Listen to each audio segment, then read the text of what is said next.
भारत के प्रधानमंत्री के बगल में पहली नजर अगल बगल देखते हुए जिस शख्स को आप देख रहे हैं, इनका नाम अजीत डोभाल है। अजीत डोभाल आईपीएस होने के बावजूद भी देश की सुरक्षा के लिए कभी सड़क पर भिक्षा मांगने वाले भिखारी बन जाते हैं ताकि वह दुश्मनों का पता लगा पाए, और कभी वह पाकिस्तान में वर्षों तक रिक्शे वाला बनकर घूमते हैं ताकि वो पाकिस्तान की सभी खुफिया जानकारी भारत तक भेज सके। आज कहानी अजीत डोभाल की, जिसने आईपीएस जैसी बड़ी नौकरी, जिसमें सुख सुविधाएं जैसी तमाम चीजें हर कदम पर मौजूद रहती हैं, लेकिन इन सुविधाओं को छोड़कर देश की सुरक्षा और सेवा के लिए पाकिस्तान जैसे देश में मुस्लिम का रूप बनाकर 7 वर्षों से अधिक समय तक देश के लिए जासूसी की। दोस्तों, अजीत डोभाल एक ऐसे जासूस हैं जिससे पाकिस्तान आज भी थर थर कांपता है, जिसकी बुद्धि और चालाकी की चर्चा अमेरिका भी करता है, जो आज प्रधानमंत्री की सुरक्षा सलाहकार है। आज हम उन्हीं अजीत डोभाल की एक ऐसी कहानी बताएंगे जिसे सुनकर आप भी रोमांचित हो जाएंगे और दांतों तले उंगली दबा लेंगे। दोस्तों, चलिए देर ना करते हुए वीडियो शुरू करते हैं और आपको बताते हैं कि इस भारतीय जासूस के बारे में जिसने अपने कारनामे से दुश्मनों के पसीने छुड़वा दिए। वैसे तो जासूसी कहानियां पर बनी फिल्में हम जिस रोमांच के साथ देखते हैं, असल जिंदगी में इन जासूसों की जिंदगी उतनी ही मुश्किल भरी होती है। ये धर्म, पोशाक और जगह बदलकर खुफिया तरीके से जानकारी इकट्ठा करते हैं। कहा भी गया है कि हथियारों से लड़ी जाने वाली लड़ाई बार बार लड़नी पड़ती है, लेकिन बुद्धि हमेशा ताकत पर भारी पड़ जाती है। यही वजह है कि भारत ही नहीं, दुनिया भर के बड़े देश अपने जासूसों के जरिए दुश्मन की हर मूवमेंट पर नजर रखते हैं। राष्ट्रीय सुरक्षा सलाहकार अजीत डोभाल का नाम तो देश का बच्चा बच्चा भी जानता है, और तो और कुछ तो उनके जैसा जासूस भी बनना चाहते हैं। अजीत डोभाल जितने साधारण दिखते हैं, उनके कारनामे उतने ही बड़े बड़े हैं। अजीत डोभाल का जन्म साल 1945 में पौड़ी गढ़वाल में हुआ था।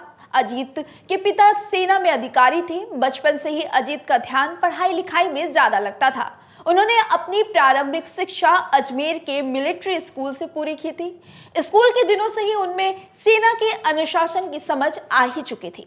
स्कूल पूरा करने के बाद उन्होंने आगरा विश्वविद्यालय से अर्थशास्त्र से एमए किया और पोस्ट ग्रेजुएशन करने के बाद वे आईपीएस की तैयारी में जुट गए। देखते देखते साल 1968 में वो आईपीएस बने और उन्हें केरल कैडर मिला।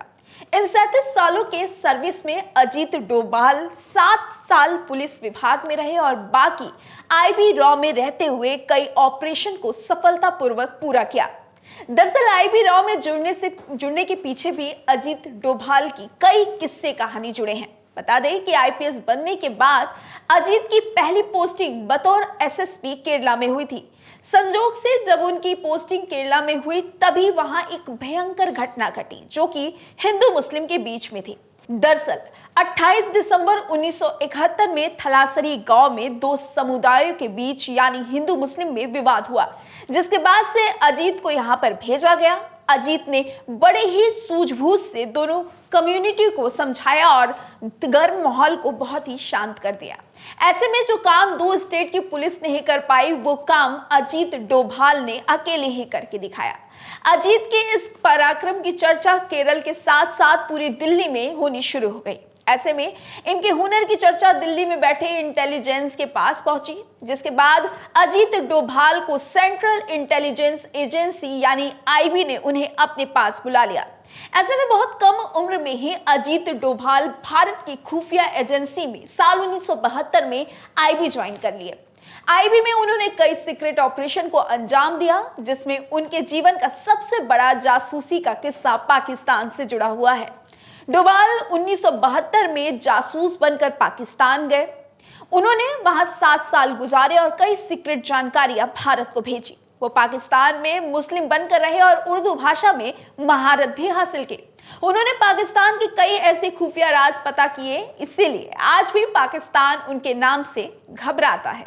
मगर एक बार तो अजीत डोभाल को पाकिस्तान के एक व्यक्ति ने पहचान लिया और वो दावा करने लगा कि तुम पाकिस्तानी नहीं बल्कि हिंदुस्तानी हो। दरअसल हुआ कुछ ऐसा कि अजीत पाकिस्तान की खुफिया जानकारी लगातार भारत भेजते रहते थे। वो पाकिस्तान में मुस्लिम गेटअप में रहते थे। लाहौर में एक बड़ी ही प्रसिद्ध मजार है और वहां बहुत लोग आते हैं। एक दिन अजीत उस रास्ते से गुजर रहे थे और फिर मस्जिद में आकर बैठ गए। कुछ देर बाद अजीत ने तो देखा कि एक आदमी उन्हें बड़ी देर से नोटिस कर रहा है और उन पर नजर रखा हुआ है। उस आदमी की बड़ी सफेद दाढ़ी और उसका आकर्षक व्यक्तित्व था। उसने डोभाल को बुलाया और उसने कहा कि तुम हिंदू हो। अजीत ने कहा कि नहीं, मैं हिंदू नहीं हूं। उसने कहा मेरे साथ आओ। ये बात अजीत डोभाल ने एक कार्यक्रम के दौरान बताया था कि वो सफेद दाढ़ी वाला उन्हें 2-4 गालियों से ले जाकर एक छोटे कमरे में बंद कर देता है और दरवाजा बंद करने के बाद उससे कहता है कि देखो तुम हिंदू हो। डोभाल ने कहा आपको लगता कैसा है कि मैं हिंदू हूं? उसने कहा कि आपके कान छेदे हुए हैं। डोभाल ने बताया कि जहां मैं रहता हूं वहां ये प्रथा है, छोटे बच्चों को बचपन में ही उनके कान छेद दिए जाते हैं। बाद में डोभाल ने अपने हामी भरते हुए बात को पलट दिया। उन्होंने कहा कि हाँ ऐसा ही है, लेकिन वो बाद में कन्वर्ट हो गए थे। उसने कहा कि तुम बाद में भी कन्वर्ट नहीं हुए। उन्होंने कहा कि इसकी प्लास्टिक सर्जरी करवा लो, इस तरह से घूमना तुम्हारे लिए ठीक नहीं है। आपको बता दें कि उस रोज डोभाल लाहौर में चकित रह गए थे। उस सफेद दाढ़ी वाले शख्स ने कहा था, पता है ऐसा मैंने क्यों कहा? क्योंकि मैं भी एक हिंदू हूं।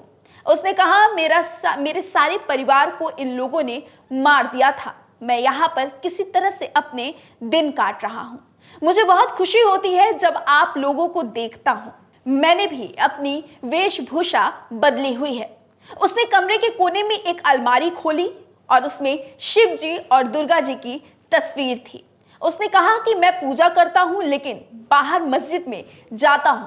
यहां सब लोग मुझे बहुत धार्मिक मानते हैं। खैर, इस तरीके के तमाम किस्से कहानी जासूसी से भरी इस 40 सालों के कार्यकाल में अजीत डोभाल से जुड़ी हुई है। फिर चाहे वो ऑपरेशन ब्लू स्टार हो, जो कि 1988 में हुए खालिस्तान आतंकियों द्वारा स्वर्ण मंदिर में हमला की हो, या फिर 1990 में कंधार प्लेन हाईजैक के दौरान हुए ऑपरेशन ब्लैक थंडर हो। इन सभी घटनाओं को सुलझाने को लेकर बेहद खामोश दिखने वाले अजीत डोभाल की रणनीति कमाल की थी। बता दें कि अजीत डोभाल को देश के कई बड़े सम्मान से नवाजा जा चुका है। वो देश के इकलौते ऐसे नौकरशाह हैं जिन्हें कीर्ति चक्र और शांति काल में मिलने वाली गैलेट्री अवार्ड मिला है। डोभाल को जासूसी और राष्ट्रीय सुरक्षा का करीब 40 साल का अनुभव है। उन्हें 31 मई साल 2014 को भारत का राष्ट्रीय सुरक्षा सलाहकार बनाया गया। एनएसए बनने के बाद उनके नेतृत्व में भारत ने पाकिस्तान पर सर्जिकल स्ट्राइक जैसे बड़े मिशन को अंजाम भी दिया। बताया जाता है कि पिछले साल जब आतंकी संगठन पीएफआई पर रातों रात बैन लगाया था, तो इसकी पूरी योजना भी डोभाल के नेतृत्व में की गई थी। साल 2015 में हुए सर्जिकल स्ट्राइक ऑपरेशन के हेड प्लानर भी डोभाल ही थे। वो न केवल प्रधानमंत्री मोदी की सरकार में देश की सुरक्षा में तैनात हैं, बल्कि इंदिरा गांधी के सरकार में हुए ऑपरेशन ब्लू स्टार में भी उनकी प्रमुख भूमिका रही है।